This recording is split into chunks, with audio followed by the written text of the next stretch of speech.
My name is Hector Del Castillo, Chief Product Officer at BoldPM.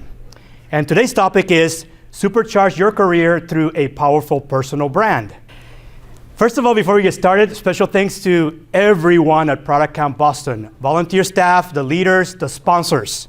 Without any of those people, this would not be happening. And this is actually an event that has been rising in attendance and lots of sessions going on today. So I'm hoping that you guys will stick around because everybody's working hard to make sure that you have good variety no matter what type, where in the spectrum of product management you're at. Also, shout out to AIPMM because they're actually giving away some of the door prizes that I'm going to be announcing today. Podcast Village because they're partnering with me. When I give them a raw file, they turn it into a great podcast. And there's a channel that is under my company's name that you can actually access because I've been doing this for the last 3 years. And they've been helping help making great content that people want to listen to. Digital Pen Solutions because they're doing all the social media marketing that you might have seen or not seen. And these are the hashtags and the handles to use if you're on Twitter. How many of you are on Twitter? Raise of hands. If you guys want to share pictures, any wisdom that comes out, go ahead and quote me. I don't mind. This is what the handles and the hashtags include: the ProductCamp Boston hashtag, personal branding hashtag, and then my company's and then my own as well handles. Either one of those works. Checking in, you can actually check in either in the back or you can navigate to this URL and submit the web form. You're going to get all this information back via email, or you can connect with me and just tell me when you connect saying, hey, I'm here, Hector, and I want to be eligible to win the prizes. These are the prizes. 3 lucky winners would get a hoodie and one of these wicked smart mugs from AIPMM. 7 seconds or less is what we all take to make a snap judgment about whether we like someone that we're meeting for the first time or not. Furthermore, undoing a bad first impression is almost impossible. From a marketing point of view, you now have to fight 4 to 8 times harder to capture that lead than somebody who likes you in the first place. So what that means from a marketing budget, if you're not presenting yourself the right way, you're going to have to market a lot harder than somebody who presents themselves the right way to the right segments of the population. This is about product marketing, number 1. And it impacts your marketing revenue, your cost, and your sales revenue.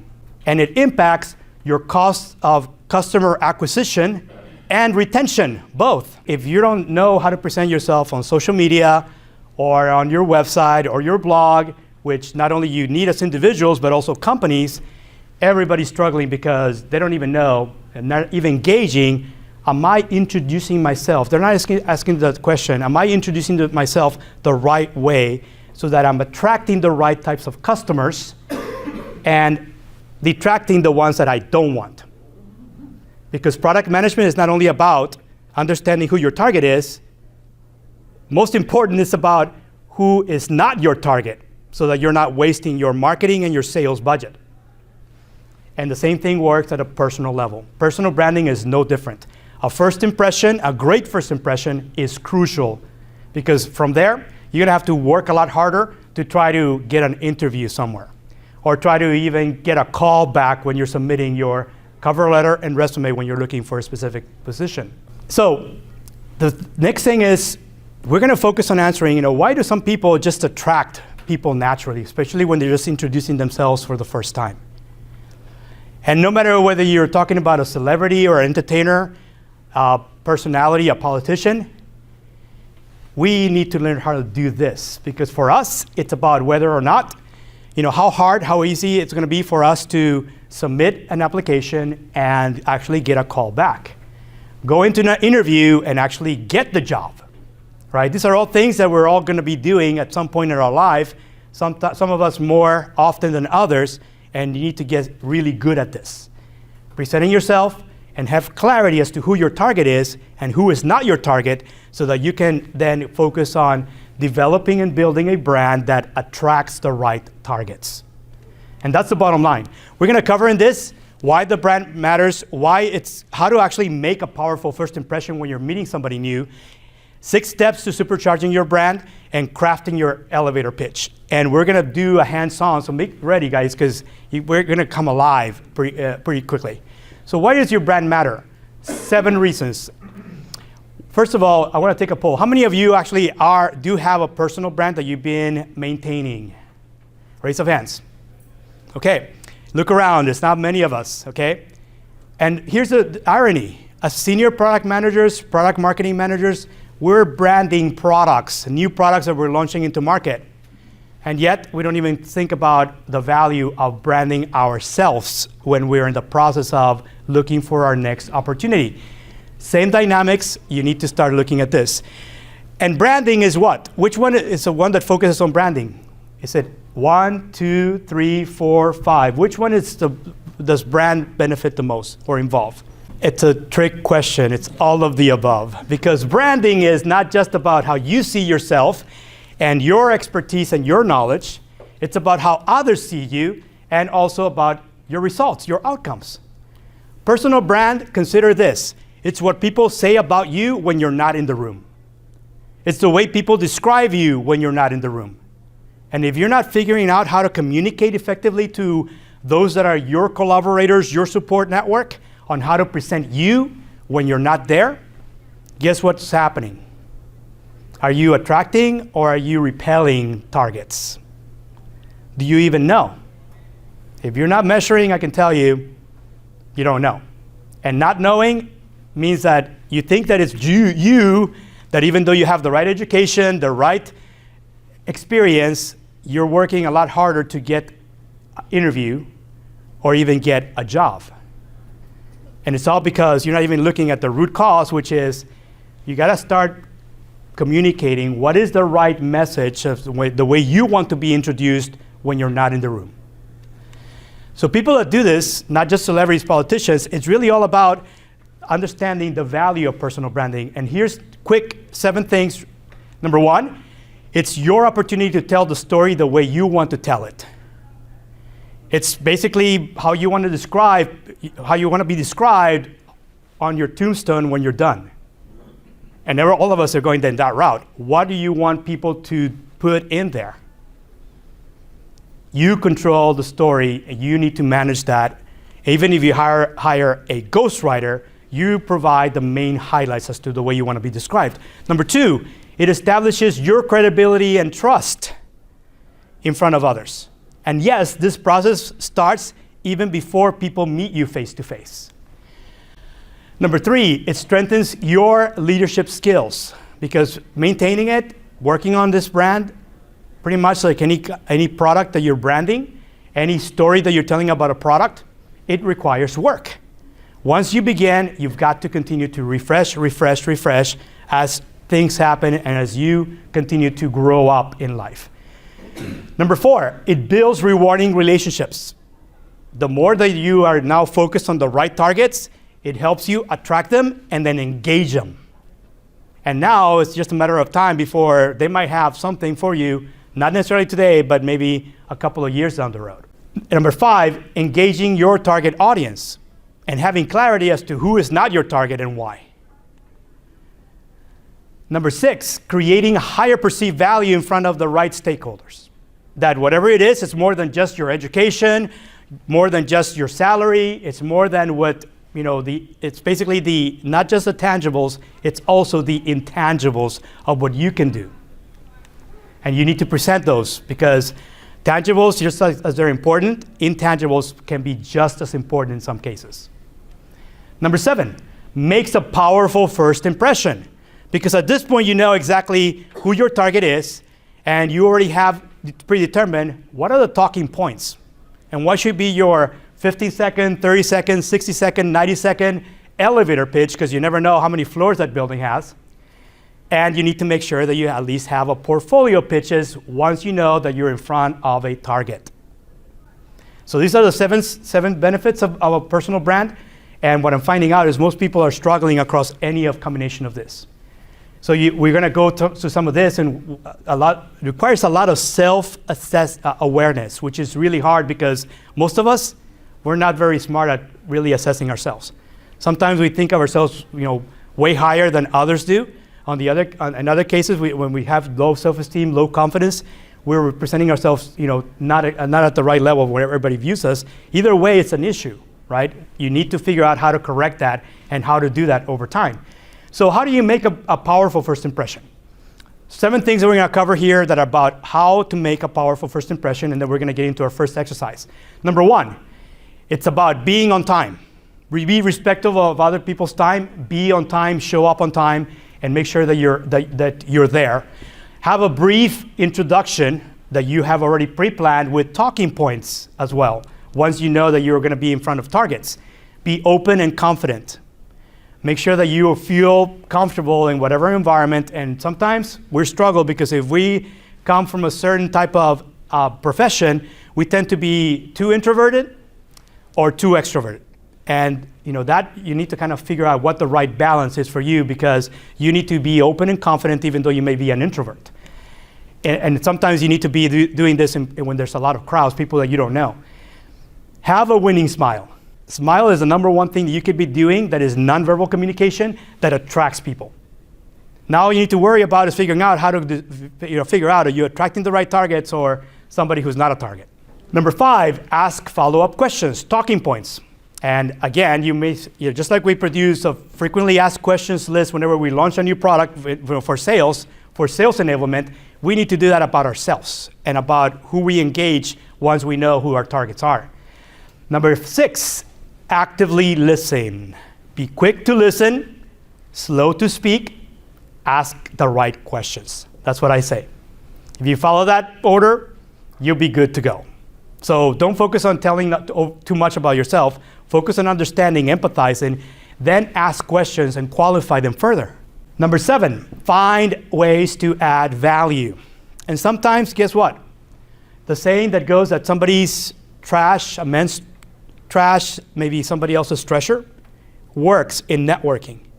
What I focus on, once I do all the first 6 steps, the way I add value, it's about looking for other people that I know that they don't know, that I can connect them to, because what they're telling me, if I connect them with this other person that they don't know, and I know that they're here, may add a lot of value based on what they're doing.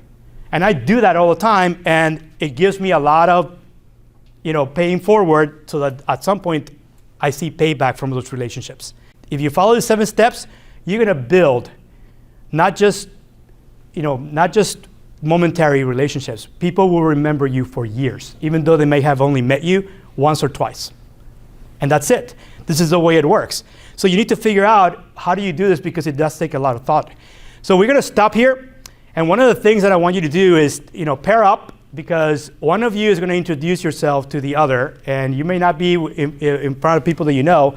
So just pick somebody to your left and just introduce yourself and then stop. So let's say I'm going to give you 30 seconds. So go.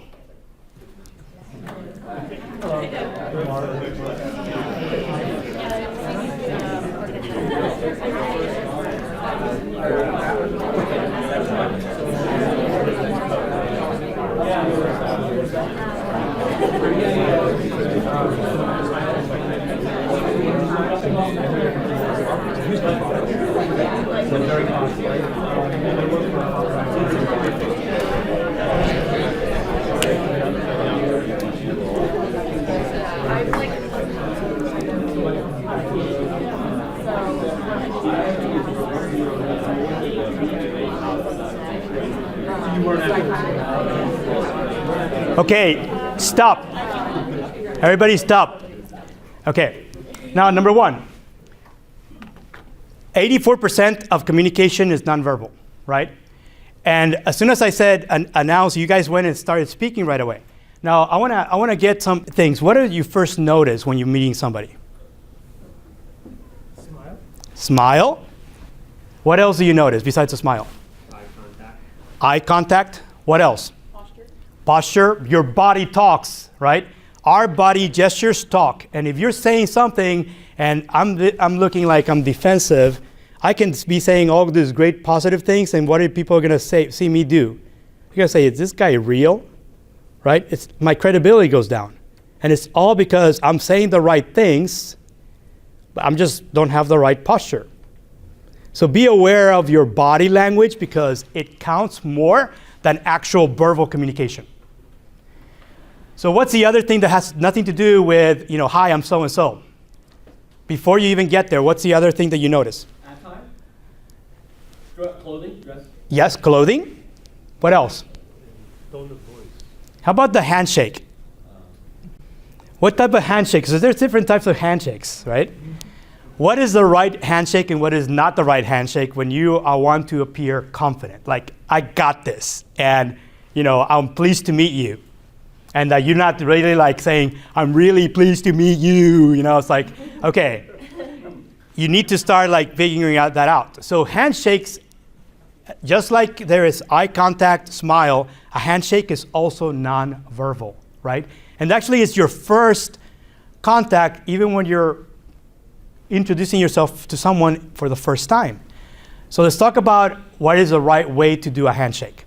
There is the limp fish handshake, when you're doing like this and then like this, right? There's the, kiss my ring handshake, right? And all those are complete detractors because you could be saying, hi, I'm so-and-so, I'm CEO of the company that you want to be in, and you're saying, I don't think I want to work for your company anymore, right? This is how strong this is. So figure out that body language, your posture, your appearance, your behavior, your communication counts more even before you speak. So if I ask you, what is the number one thing you can do to actually start attracting the right targets on social media profiles, which is the one thing you can do that projects without you saying a thing to whoever visits your profile? It's a headshot, right? And it's the difference between your headshot on Instagram or Facebook or a headshot on LinkedIn. So be aware of that because you do not want to be putting your Facebook pictures on LinkedIn. And you want to use LinkedIn as your professional number one platform to meet people even before they actually meet you face to face. Everything else, may not necessarily work depending on what you're doing. Especially when you're in business, you want to make sure that you're using LinkedIn as your profile to start distributing a lot of the things that we're talking about here.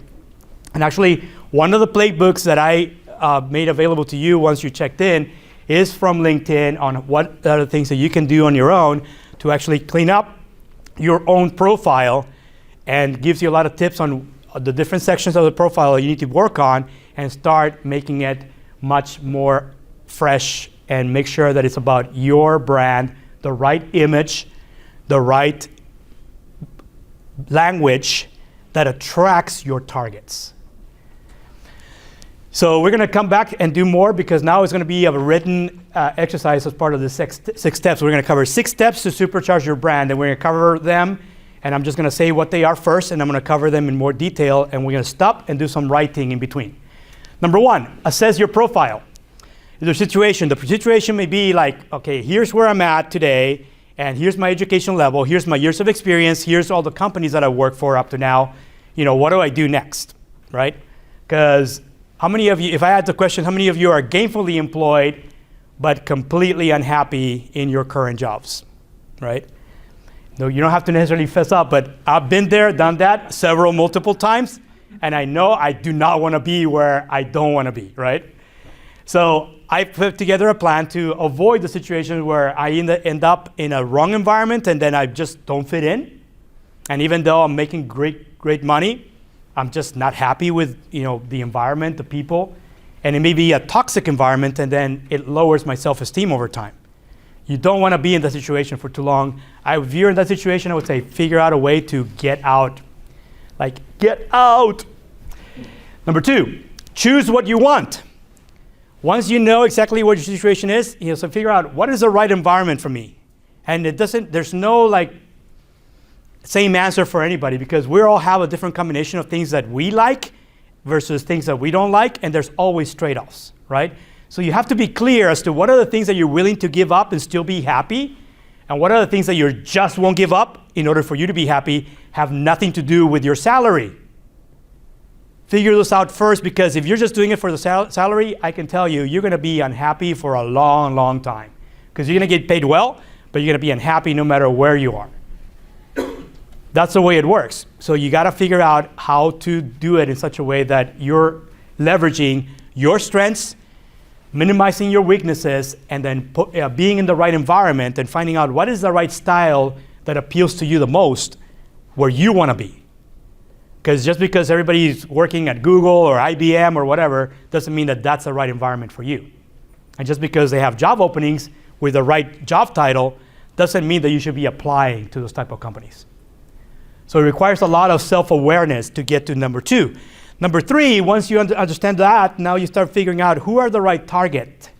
And targets may include not just people, but companies, locations, and figure out what is that combination, because it's going to help you narrow your search. Because it's now just not anybody in the greater Boston area. It's now only very specific types of employers that are the right size, the right revenue, have the right environments, and it will help you now figure out how to not appeal to everybody, just appeal to where you want to be next. So understanding who your target is just as important as understanding who is not your target. Just because they have a job position at the right salary level that you want to be at doesn't mean that you should be applying to those companies. So there's a lot of research involving number 3. And often, a lot of A/B testing, because you think you might like this company, and when you really find out and dig a little deeper, guess what? You don't want to be there, right? So 3 and 4, you kind of iterate because there may be a lot of A/B testing. Target 1, target A, target B. How do you position against target B, target A or B? Because it's different positioning, same person. You're presenting a different value proposition based on what they're looking for. Because you represent multiple values, you figure out target A wants what? What does target B wants the most? And that's the number one thing you present yourself, not the 80 things that you've done, the one thing they're looking for that they value the most. And sometimes it takes iteration to do 3 and 4. You're not always right the first time, and it takes experience. The next one is finding the unique value, getting noticed, and decide what's next. So we're going to go into assessing your situation. You have 2 pages in front of you, and if you don't, there's extra handouts, and I have some extra ones.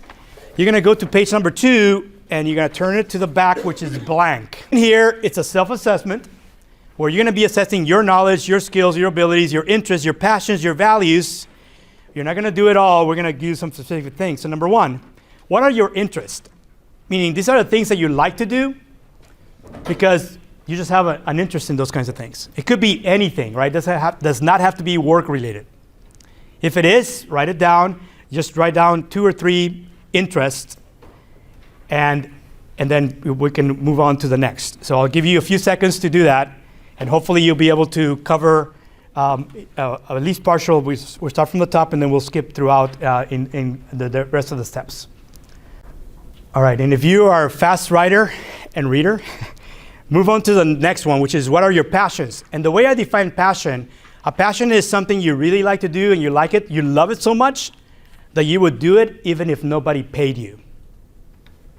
And it may be a hobby for you today because you just love doing this and you wish you would find somebody to pay you because you just love doing it. You don't mind spending time because you love doing it. What is that? You may not be getting paid for it today. What are your passions? And it could be anything. Sailing, scuba diving, skiing, being responsible for a team at work, doing a specific type of research, for example, and maybe another passion if you're really into hard skills. And if you're done with that, we're going to do one more, and that is 3 values. And values are adjectives, right? Like, I'm courageous, or, I'm confident, or whatever it is that you want people to describe you. Put 3 things that really appeal to you in the way you want to be described, in the way you want others to describe you. 3 things, 3 adjectives, how you want to be described. Okay, and let me continue on. We're going to come back to this form. So just complete that, and then I'm going to proceed on with additional things. Part of other things will be your appearance, and the appearance can be divided. Your personal image can be divided into 3 components, and each one has multiple things that you can actually figure out where you need improvement and which ones of these are your strengths, because everybody has different strengths and weaknesses across personal image. Number 1 is the way is the actual appearance, and the appearance can be across any of these. It's about the way you behave in certain situations, and it's also about the way you communicate with your peers, with your superiors, a 360 assessment of the way you communicate when you're in specific environments. And it could be personal, social environments. It could be also about professional environments. Most of us have multiple circles where we actually are changing continuously because our roles do change. We're fathers, we're husbands, we're sons, daughters. We have different roles in life, just like we are a product manager or a product marketing manager or a brand manager. So these are all the things that we're not necessarily gonna cover this, but be aware that this is also, you need to match what's on the inside that makes you happy with the way that you want to appear in front of the right targets. And make sure it matches your targets' values and beliefs. And number 2 is choose what you want. And choose what you want is really about understanding that when there is no plan about your career, where you're at, that's exactly where you're gonna, where you should be. Because without a plan, no one can get to, be where you wanna be. So number 2 is really about making sure that you have a career plan. And if that entails that you need to grow up, then you have a plan as to how you grow up. And you break it down into hard skills, expertise that you need to build, in addition to soft skills. And for product managers, those of you who have been in product management for, let's say, 5, 10 years, which is most important as a product manager, the hard skills or the soft skills? How many of you say hard skills are most important? Raise your hands. There's no right or wrong answer. How many of you say soft skills is a must for product management? Look around. That's a majority of you, and it's no surprise. So are you surprised when you see all these technology companies that have hundreds of product managers, and they put out product, and those products never become bestsellers? They never become market share leaders. Why is that? Because they're thinking product, you build it, we have all this knowledge to build, we just build. Let somebody else, marketing and sales, figure out how to market and sell it. They don't put that process in place and saying, wait a minute, who's our target customer, number 1? What are they looking for? What are they willing to purchase? At what price? And what can we present to them that maximizes the value, offer at the right price, and we just offer, instead of 80 things, 3 things that they want the most? And this is where companies that are leaders in this do this all the time. They start with understanding their targets, number 1, and who is not their target, and they go after and figure out what to sell to the targets. And Apple does this brilliantly around the world. Very few companies do that because they start with just building something and then figure out, toss it to the marketing and sales team and say, hey, figure out how to sell this. And it's like trying to, fit a square peg into a round hole in the marketplace. It just doesn't fit. And everything goes down from there. If you're in that type of environment, I can tell you, you don't want to be a product manager that just focuses on the hard skills because that's what they value. And you see those track records because you become a technical leader, been there, done that. They bring you into management, and all of a sudden now you have a management title. I'm going like, what? And nobody sees the value because nobody talks to managers, right? Developers don't talk to managers. And that's, it's a huge silo within those organizations, and there's little collaboration. When what you really need to actually gain in the marketplace, it's lots of collaboration across teams, everybody working in your building. So soft skills are huge, and the ones where you should be investing in growing over time and getting even better is your soft skills. Because the ROI is highest, especially if you know that you're interested in not only getting into product management or product marketing or brand management, but staying in the long term. And guess what? The best product managers in the world over time, where do they go? They become product executives within companies. Not necessarily the same company, but a different company. And you look at everyone from, people that you think, well, who was the first product manager within Microsoft when Bill Gates was at the helm? It wasn't Bill Gates, it was the co-founder that actually was the one that got to purchase or the rights to DOS that allowed them to then offer the first operating system that was branded as Microsoft. Same thing for Apple. Apple Jobs was not a product manager, ever. It was Steve Wozniak, co-founder of Apple, who was Apple's first product manager. And then everything scales from there. Companies that grow faster than the average, they have the people that understand product management and product marketing as their co-founders.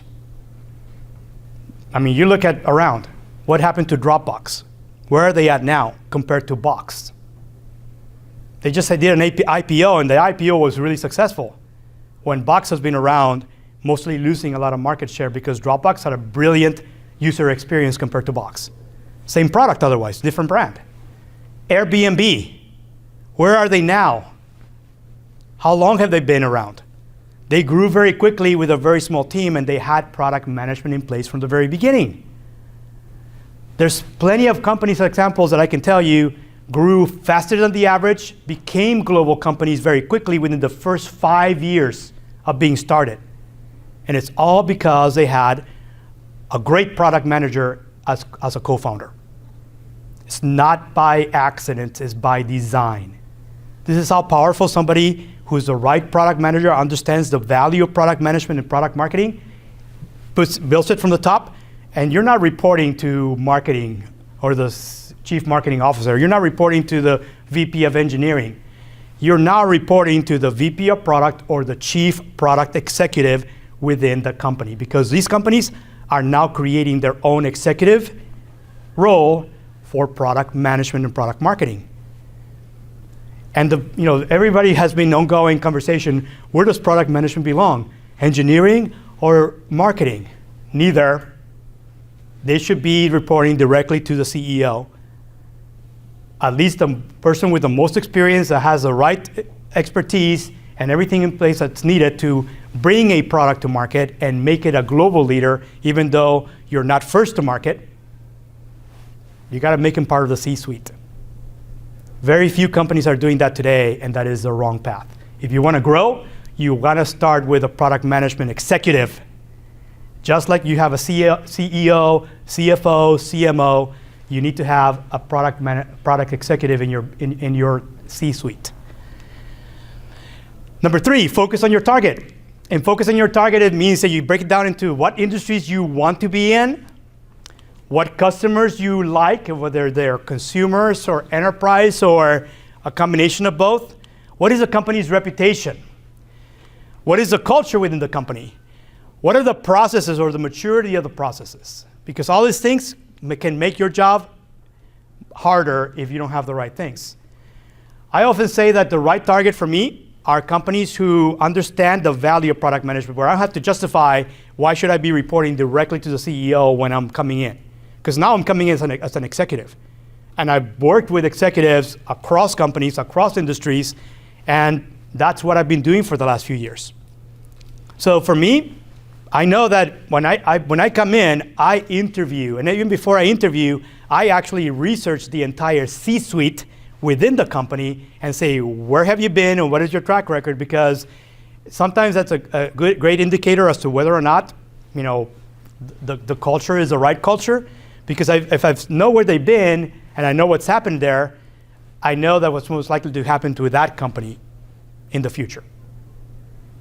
So I'm doing a lot of research because I'm going in and just interviewing, and even before I even accept, I ask for a one-on-one with everyone on the C-suite that I depend on. Marketing, the CEO, the CFO, that allocates budget for any development projects that I want to start, or that I want to continue, or I want to scale. because there's always going to be a combination of that across a portfolio. Then finding your unique value, the way you present yourself, is make sure that at least your employer sees the value with respect to your collaborators, the partners of the company, the customers, and the competitors. And if you're having a hard time, if you're here and you're not getting the traction and somebody else is getting the market share, where would you go if you're in this environment and your company, people that you work with, is not the right environment? If you want to retain, still working with leverage the relationships you have with your suppliers, the same customers, where is the most obvious choice for you to go next if you're here and you're unhappy? Your competitors. That's correct.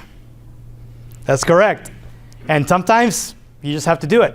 If you don't have the right environment and you want to still continue because you like the industry, you like the relationships that you already have,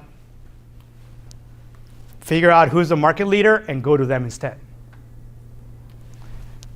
And you start basically just, how many of you guys going to conferences, trade shows where you're displaying, but also your competitors are displaying? Raise your hands. So who's your first point of entry when you want to go and assess your competitors? The people at the booth, right? Right next to you, right across from you. You start socializing, figuring out and getting to know the salespeople, the marketing people, work your way back, because sometimes you'll see the product managers there as well, right? Just start chatting with them and say, hey, what's going on? Tell me what's going on now.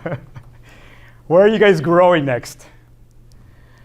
And after a while, if your competitors are outperforming you, it's because they have a better environment and no one in the C-suite is even aware within your own company that they have a toxic environment or the wrong environment to really foster the collaboration that you need to win. Getting noticed is about going out and raising the bus, so you can actually automate much of this. You can also decide on what's next by making sure that your goals and your objectives are not just smarter. Because the last thing is knowing when and how to evaluate what you're doing through your brand and when to readjust or pivot what you're doing, it's all up to you. If you're really, really looking to get out of where you're at, I would say you want to do this at least on a monthly basis or at least once a quarter as you're looking for your next opportunity. And always looking to network and make the right first impression when you're meeting people that are your targets. So before we go on, I want to go into a different exercise, and that is the putting together your elevator pitch. And your elevator pitch, in this case, we're going to work on very simple 4 sentences that you're going to build. And unfortunately, we don't have the room, but you can just find a place in your handouts where, number 1, you're going to start with choose a label that the way you present yourself. I'm a developer. I'm a hardware developer. I'm a product manager, I'm an assistant product manager, I'm a senior developer. Choose a label that is what you're doing today. Your role today, what would you call yourself? Here's an example for me. I'm a product executive with over 15 years of experience working for companies around the world. Doesn't have to be very specific, be generic, but something that summarizes who you are today in a broad sort of like stroke. It could be as simple as I'm a developer, I'm a senior developer. You can say the type of development you do, or I'm in sales, I'm in marketing, I'm in customer support. That could be another role that you guys are at. How do you guys, what do you guys do? One sentence should be short. The second sentence is about describing where you've been. Here's mine. 15 years of experience, and I say, how do I list all the companies that I work for? You don't. This is what I say. I love working with people who build great products and they want to change the world. Not only they have great products, but they're also building great companies and they want to change the world. They have a purpose and it's a global purpose. And then number 3, write a sentence that says where you're currently in your role today. So today what I tell people when I say I build high-performing teams and help them adopt leading methods and tools to achieve smarter product outcomes. meaning outcomes that achieve growth in the business. And then finally, the fourth sentence is this one. A brief sentence about where you're going next. This is where this is where I've been, this is where I am now, this is where I want to go next, right? One sentence. I'm passionate, this is what my passions are. I love public speaking, right? I do this for free. This is why I come to product camps around the world, right? I love speaking and just being able to inspire others to do what even if I'm not necessarily bringing targets, I love to be able to inspire anybody who has the similar beliefs as I do. And so I love leading, training, and coaching, and I want to bring my expertise to a technology or software company who is funded for growth.